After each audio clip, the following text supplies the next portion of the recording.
नमस्कार मित्रों, मैं बालन सिंह स्वागत करता हूं कानपुर एजुकेशन हब पर। यदि आप लोगों ने अभी तक चैनल को सब्सक्राइब नहीं किया है तो कृपया जल्द से जल्द सब्सक्राइब करें तथा ज़्यादा से ज़्यादा लाइक, शेयर और कमेंट करते रहें। धन्यवाद।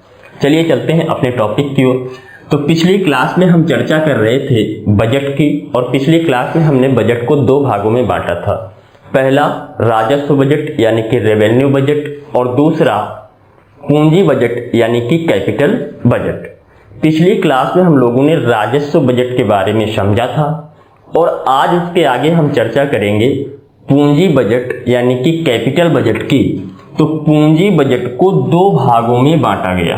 पूंजी बजट को दो भागों में बांटा जाता है। पहला पूंजी प्राप्तियां।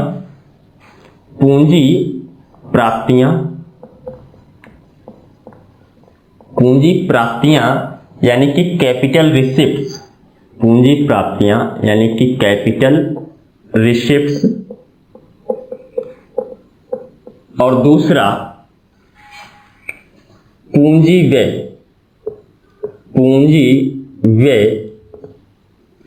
यानी कि कैपिटल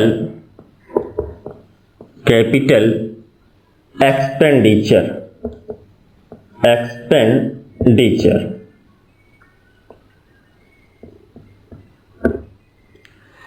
जो पूंजी बजट है, कैपिटल बजट को दो भागों में बांटा गया। पहला पूंजी प्राप्तियां यानी कि कैपिटल रिसिप्ट्स, और दूसरा पूंजी व्यय यानी कि कैपिटल एक्सपेंडिचर। अब जो पूंजी प्राप्तियां हैं, पूंजी प्राप्तियों को पुनः दो भागों में बांटा गया। पूंजी प्राप्तियों को पुनः दो भागों में बांटा गया। पहला ऋण पूंजी प्राप्तियां। क्या? ऋण पूंजी प्राप्तियां, और दूसरा गैर ऋण पूंजी प्राप्तियां। गैर ऋण पूंजी प्राप्तियां। जो पूंजी प्राप्तियां हैं, पूंजी प्राप्तियों को पुनः दो भागों में बांटा गया।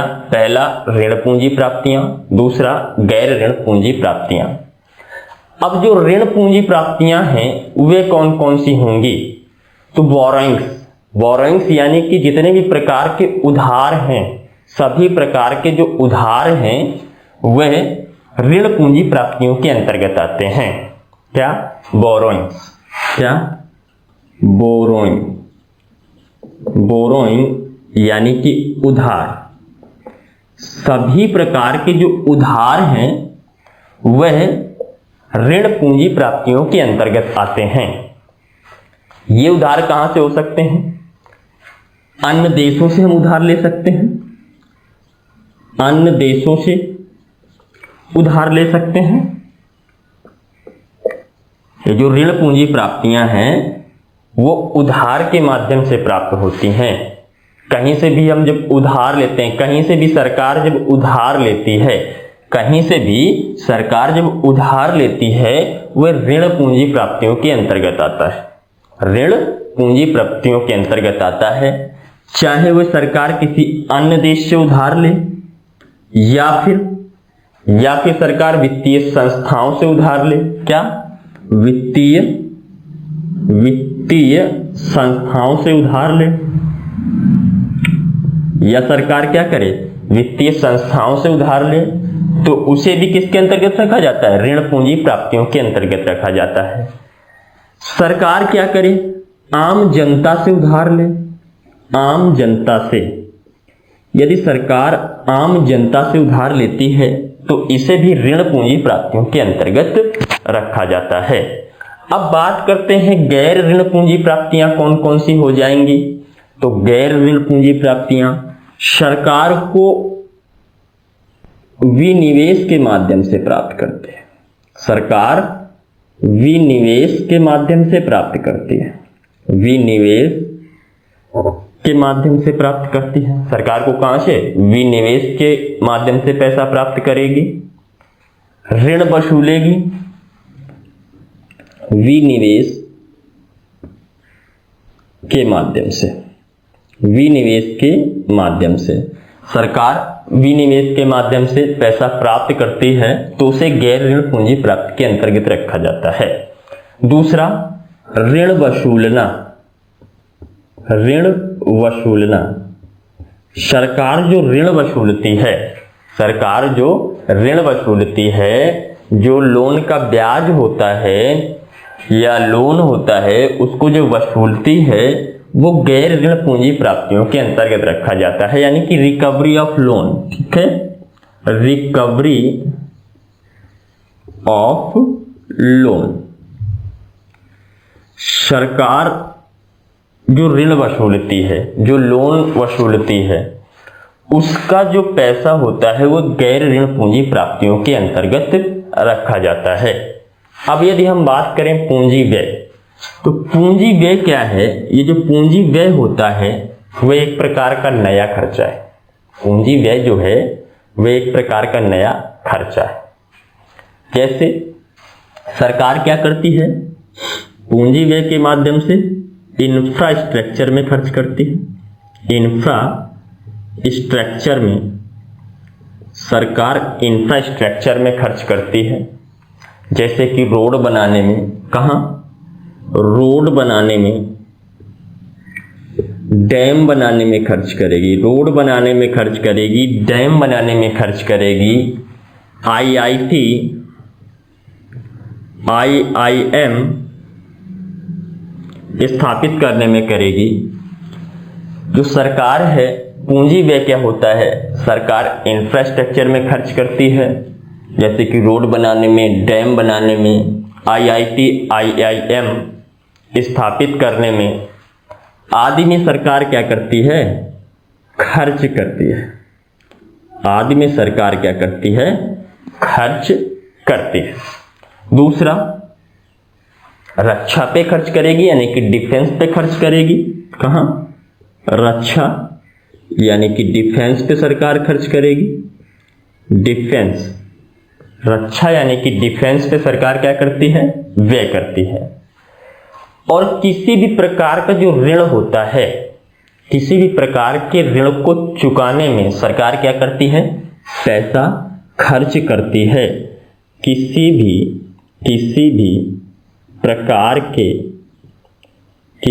प्रकार के ऋण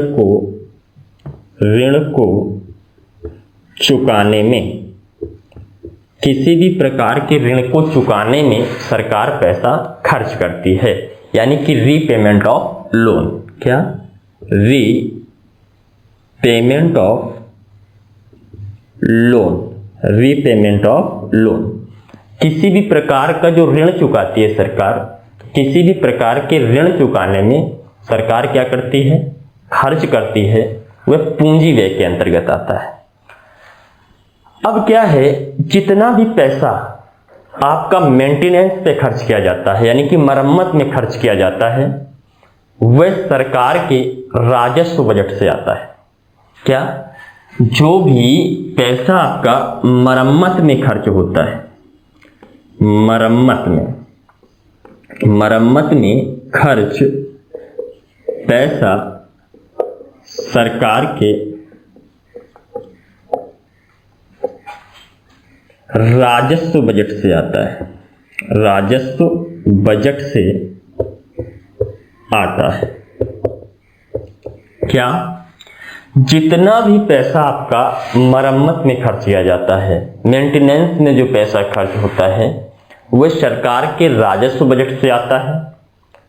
जैसे कई बार क्वेश्चन पूछा जाता है कि सरकारी दफ्तर में रखे प्रिंटर की मरम्मत का खर्च सरकार के किस अकाउंट से आता है?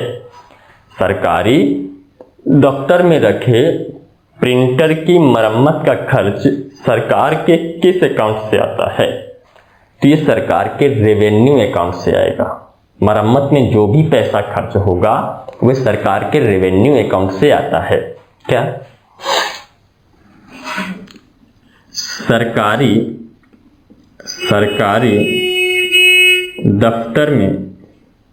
सरकारी दफ्तर में रखे प्रिंटर की मरम्मत का खर्च सरकार के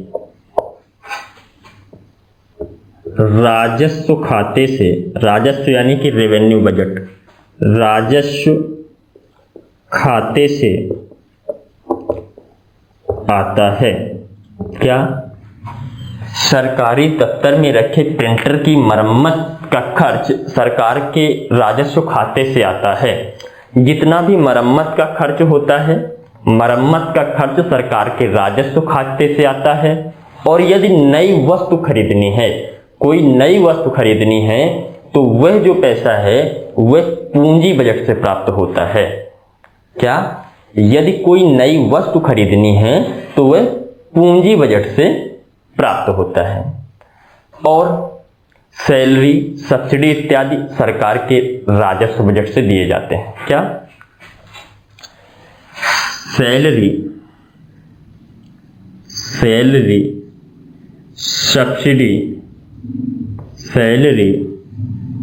सब्सिडी, इत्यादि सरकार के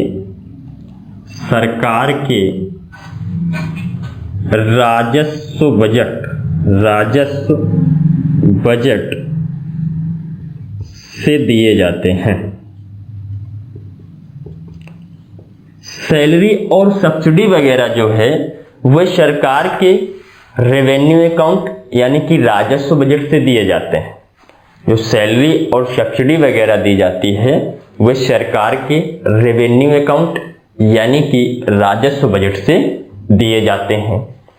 राफेल जेट खरीदने, आर्म्स खरीदने, रिसर्च एंड डेवलपमेंट यानी कि R&D पर जो खर्च होता है वह सरकार के कैपिटल अकाउंट से प्राप्त होता है। क्या? राफेल जेट खरीदने,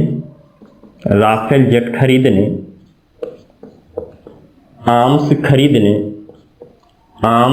खरीदने, research and development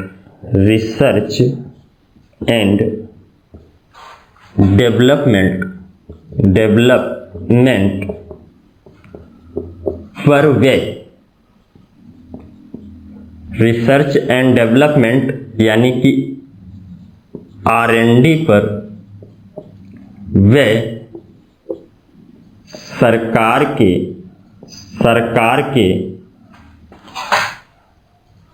capital account से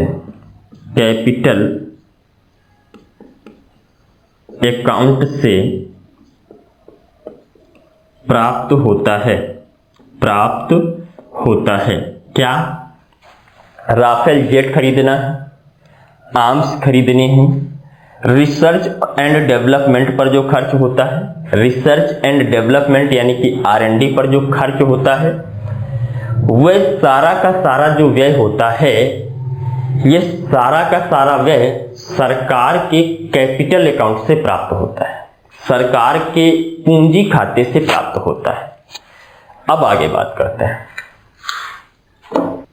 यदि भारत सरकार कोई पैसा अनुदान के रूप में देती है, यदि भारत सरकार क्या करती है, कोई पैसा अनुदान के रूप में देती है, तो वह पैसा सरकार के रेवेन्यू अकाउंट से जाएगा। कोई पैसा सरकार क्या करती है, दान दे देती है, सरकार को उसे दोबारा नहीं चाहिए। जो पैसा सरकार को दोबारा प्राप्त नहीं होगा, सरकार ने उसे दान के रूप में दे दिया, यानी कि जो अनुदान दे दिया, वह पैसा सरकार के रेवेन्यू अकाउंट से जाएगा। क्या?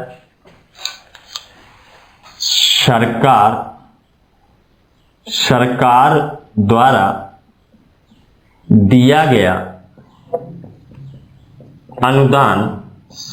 द्वारा दिया गया अनुदान, सरकार के राजस्व खाते यानी कि रेवेन्यू अकाउंट से जाएगा। क्या? सरकार द्वारा दिया गया अनुदान सरकार के राजस्व खाते यानी कि रेवेन्यू अकाउंट से जाएगा।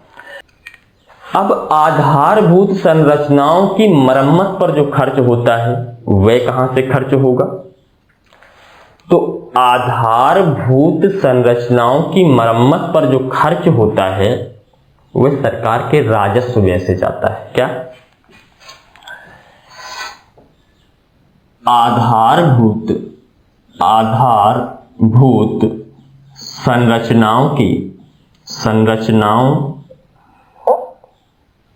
संरचनाओं की मरम्मत पर खर्च सरकार के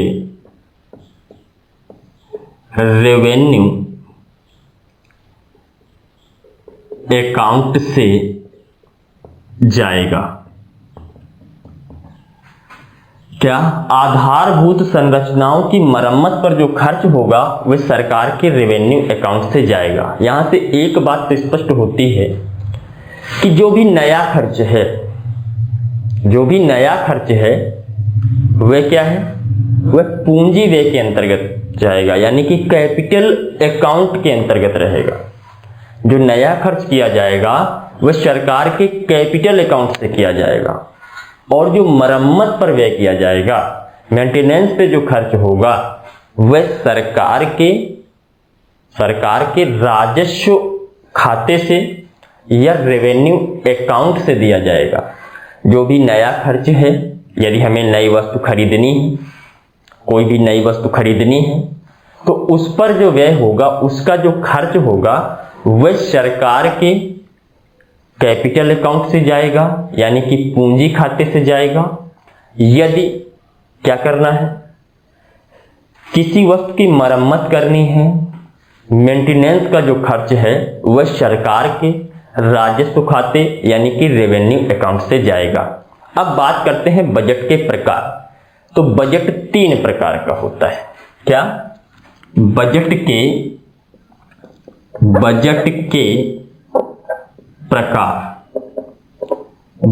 के प्रकार। तो बजट जो होता है, बजट 3 प्रकार का होता है। क्या? बजट 3 प्रकार का होता है। बजट 3 प्रकार का होता है। कौन कौन से 3 प्रकार का होता है? तो पहला सरफेस बजट यानी कि आधिक्य बजट। क्या? पहला सरफेस बजट यानी कि आधिक्य बजट। पहला सरफेस बजट यानी कि आधिक्य बजट। दूसरा बैलेंस बजट यानी कि संतुलित बजट। क्या? बैलेंस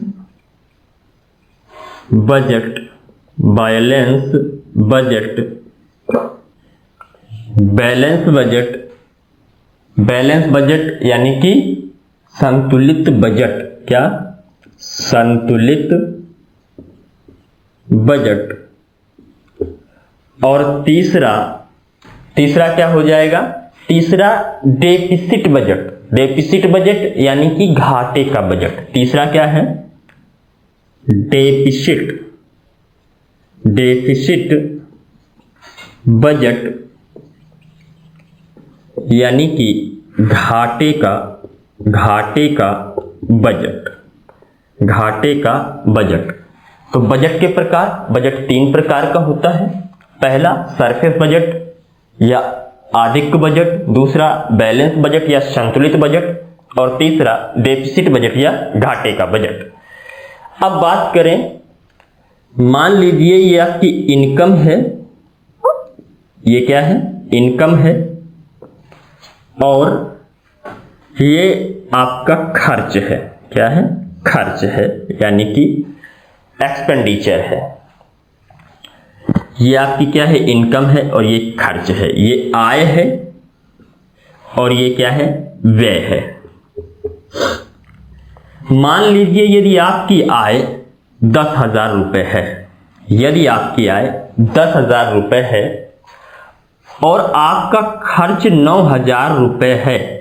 आपकी आय 10,000 रुपए है और खर्च 9,000 रुपए है, यानी कि आय अधिक है और व्यय कम है, तो इस प्रकार के खर्चे को हम क्या कहते हैं? सरफेस बजट कहते हैं। इस प्रकार का जो बजट होता है उसे क्या कहते हैं? सरफेस बजट कहते हैं। सरफेस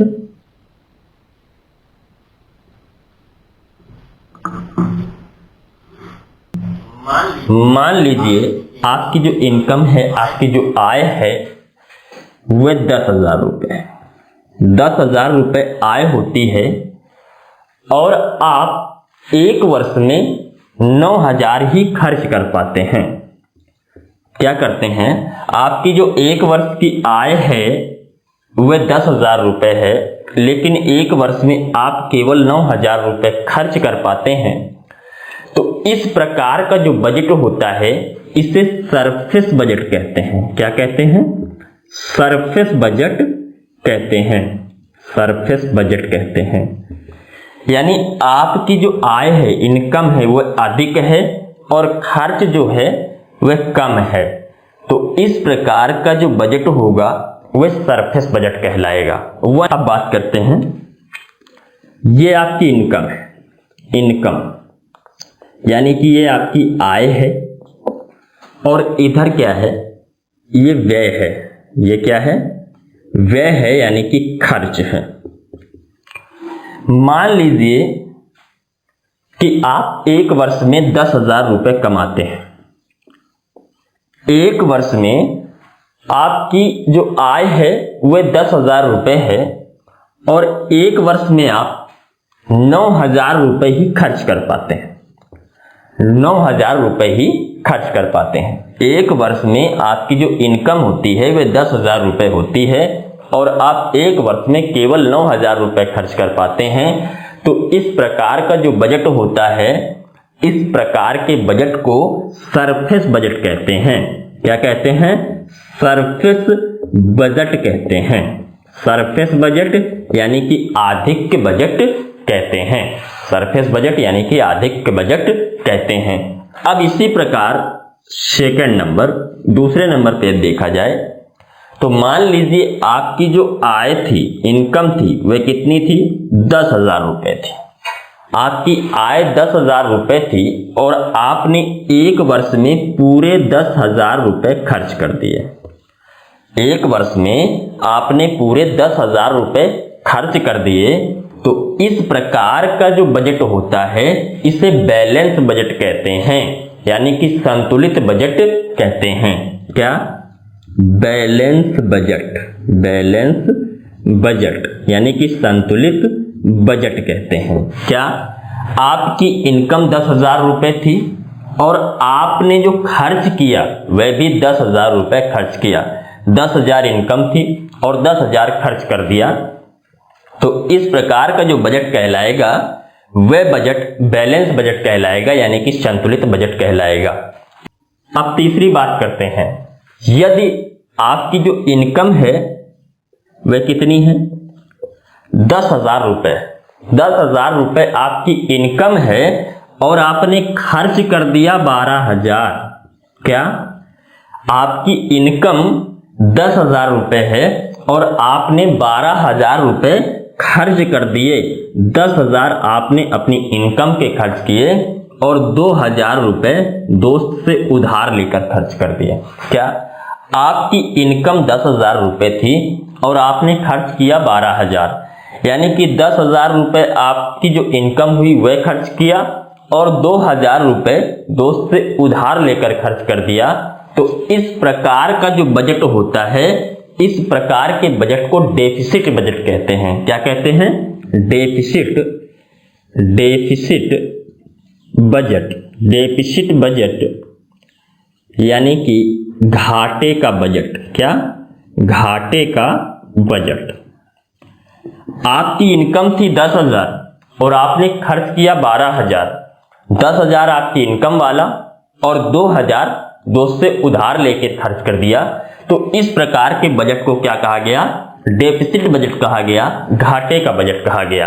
अब आगे बात करते हैं। अब आगे एक एक करके बात कर लेते हैं। तो सबसे पहले बात करते हैं सरफेस बजट या आधिक्य बजट की। क्या? सरफेस बजट, सरफेस बजट, और सरफेस बजट को हिंदी में कहते हैं आधिक्य बजट, आधिक्य बजट। तो सरफेस बजट में क्या होता है, आधिक्य बजट में क्या होता है? तो आधिक्य बजट में जो टोटल रिसिप्ट्स होता है, यानी कि जो कुल प्राप्तियां होती हैं, वह टोटल एक्सपेंडिचर यानी कि कुल व्यय से हमेशा बड़ा होता है। क्या? जो टोटल रिसिप्ट्स है, टोटल रिसिप्ट्स, जो टोटल रिसिप्ट्स होंगी वह हमेशा बड़ी होंगी टोटल एक्सपेंडिचर से। क्या? टोटल एक्सपेंडिचर से, एक्सपेंडिचर से। सरफेस बजट में टोटल रिसिप्ट्स हमेशा टोटल एक्सपेंडिचर से बड़ा होता है, यानी कि जो कुल प्राप्तियां हैं, कुल प्राप्तियां हमेशा बड़ी होंगी कुल व्यय से, कुल प्राप्तियां हमेशा बड़ी होंगी कुल व्यय से। जो सरफेस बजट है, सरफेस बजट में टोटल रिसिप्ट्स हमेशा बड़ा होता है टोटल एक्सपेंडिचर से, यानी कि कुल प्राप्तियां हमेशा बड़ी होंगी कुल व्यय से। अब कुल प्राप्तियों का मतलब क्या हुआ? तो कुल प्राप्तियों का मतलब राजस्व प्राप्ति प्लस पूंजी प्राप्ति, और कुल व्यय राजस्व व्यय प्लस पूंजी व्यय। क्या? राजस्व प्राप्ति प्लस पूंजी प्राप्ति, राजस्व प्राप्ति प्लस पूंजी प्राप्ति हमेशा बड़ी होगी राजस्व व्यय प्लस पूंजी व्यय से, प्लस पूंजी व्यय से। यानी कि जो रेवेन्यू रिसिप्ट्स है, रेवेन्यू रिसिप्ट्स और कैपिटल रिसिप्ट्स, क्या? Revenue receipts plus capital receipts जो है वह हमेशा बड़ी होगी revenue expenditure plus capital expenditure से। राजस्व प्राप्ति प्लस पूंजी प्राप्ति हमेशा बड़ी होती है राजस्व व्यय प्लस पूंजी प्राप्ति से, यानी कि revenue receipts plus capital receipts हमेशा बड़ा होगा revenue expenditure plus capital expenditure से। तो चलिए आगे बात करें। दूसरी बात करते हैं बैलेंस बजट की या संतुलित बजट की। बैलेंस बजट या संतुलित बजट क्या होता है? Balance budget, balance budget Hindi में इसे बोलेंगे संतुलित बजट। तो बैलेंस बजट में क्या होगा? बैलेंस बजट में टोटल रिसिप्ट्स बराबर होंगी टोटल एक्सपेंडिचर के। क्या? बैलेंस बजट जो होगा, बैलेंस बजट में टोटल रिसिप्ट्स बराबर होंगी टोटल एक्सपेंडिचर के, यानी कि कुल प्राप्तियां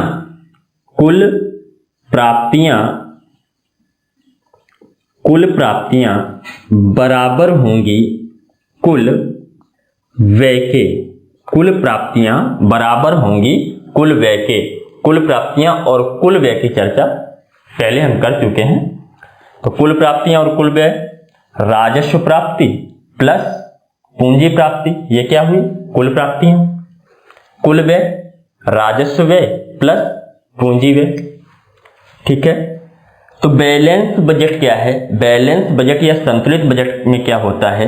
जो टोटल रिसिप्ट्स होता है वह टोटल एक्सपेंडिचर के बराबर होता है, यानी कि जो कुल प्राप्तियां हैं वह कुल व्यय के बराबर होंगी। कुल प्राप्तियां कुल व्यय के बराबर होंगी। अब बात करते हैं डेफिसिट बजट की। क्या? Deficit budget. डेफिसिट बजट में क्या होता है? डेफिसिट बजट, तो जो डेफिसिट बजट होता है इसे घाटे का बजट कहते हैं। क्या? घाटे का बजट। घाटे का बजट। तो डेफिसिट बजट या घाटे के बजट में क्या होता है, जो डेफिसिट बजट या घाटे का बजट होता है, तो डेफिसिट बजट में जो टोटल रिसिप्ट्स होता है वह छोटा होता है टोटल एक्सपेंडिचर के। घाटे के बजट यानी कि डेफिसिट बजट में क्या होगा, जो टोटल रिसिप्ट्स होगा, डेफिसिट बजट में जो टोटल रिसिप्ट्स होगा वह हमेशा छोटा होता है टोटल एक्सपेंडिचर के। क्या, जो घाटे का बजट होता है, जो डेफिसिट बजट होता है, डेफिसिट बजट में टोटल रिसिप्ट्स कुल प्राप्तियां हमेशा छोटी होंगी टोटल एक्सपेंडिचर के, यानी कि कुल व्यय के। तो क्या है,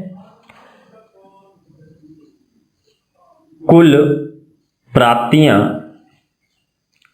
प्राप्तियां छोटी हैं कुल व्यय से। इसमें क्या होता है, जो डेफिसिट बजट होता है, डेफिसिट बजट में कुल प्राप्तियों से कुल व्यय बड़ा होता है, मतलब कि खर्च अधिक होता है और प्राप्तियां कम होती हैं। क्या, खर्च अधिक हो जाता है और इनकम क्या होती है, कम होती है।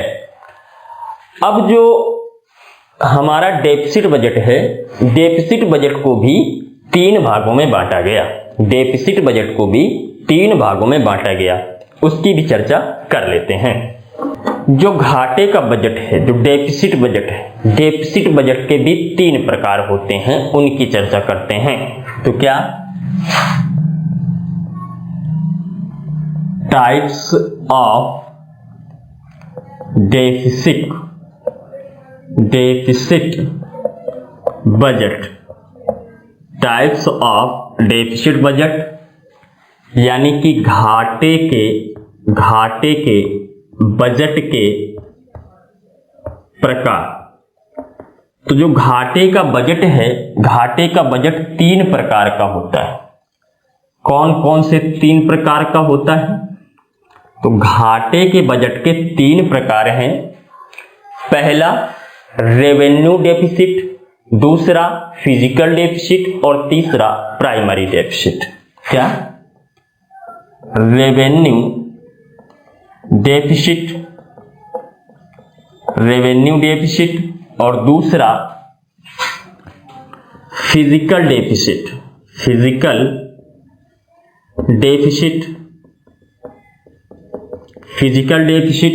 और तीसरा प्राइमरी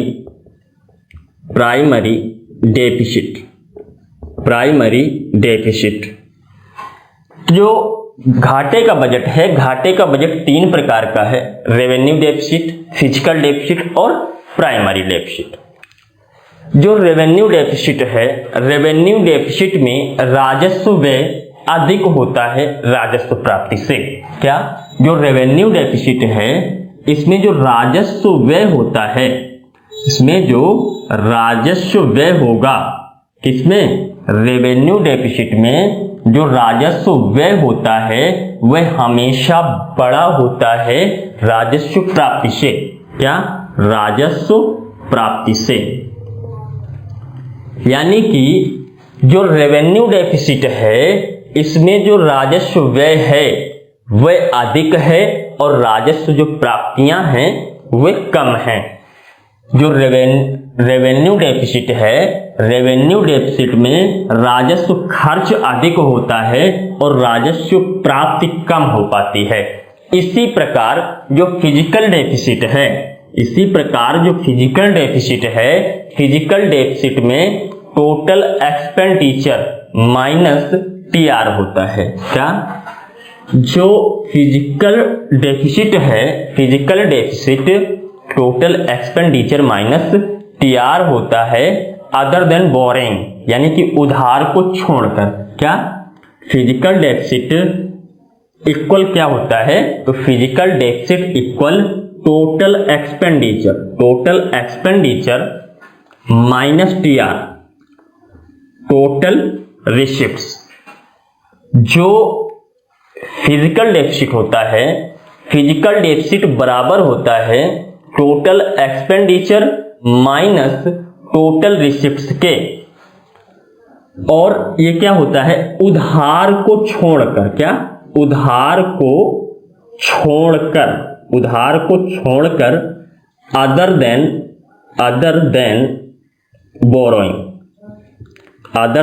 बोरोइंग।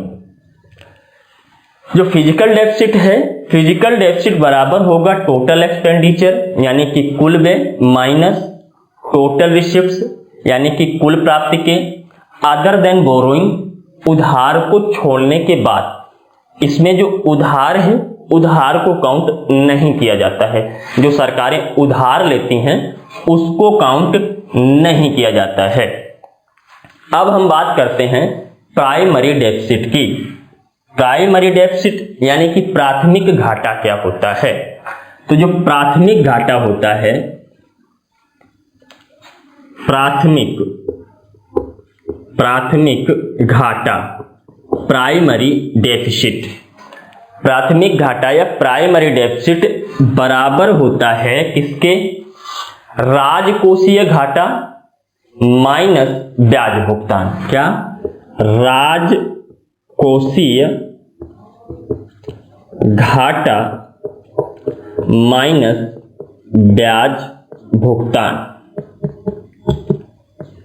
जो प्राथमिक घाटा होता है, प्राथमिक घाटा क्या होता है, तो यदि हम राजकोषीय घाटा में ब्याज के भुगतान को घटा दें तो हमें प्राथमिक घाटा प्राप्त हो जाता है। तो इसमें क्या हो जाएगा, प्राथमिक घाटा क्या हो जाएगा, तो प्राथमिक घाटा हो जाएगा physical deficit minus interest payment. क्या, इंटरेस्ट पेमेंट। तो प्राथमिक घाटा क्या है, तो प्राथमिक घाटा बराबर राजकोषीय घाटा माइनस ब्याज भुगतान बराबर physical deficit minus interest payment. यदि हम क्या करें, राजकोषीय घाटा में से ब्याज के भुगतान को घटा दें तो हमें फिजिकल डेफिसिट प्राप्त हो जाता है।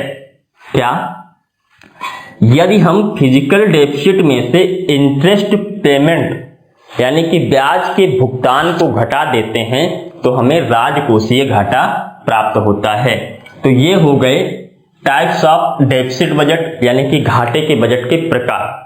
अगली क्लास में हम चर्चा करेंगे 2021-22 के बजट की, उसके लिए तैयार रहें।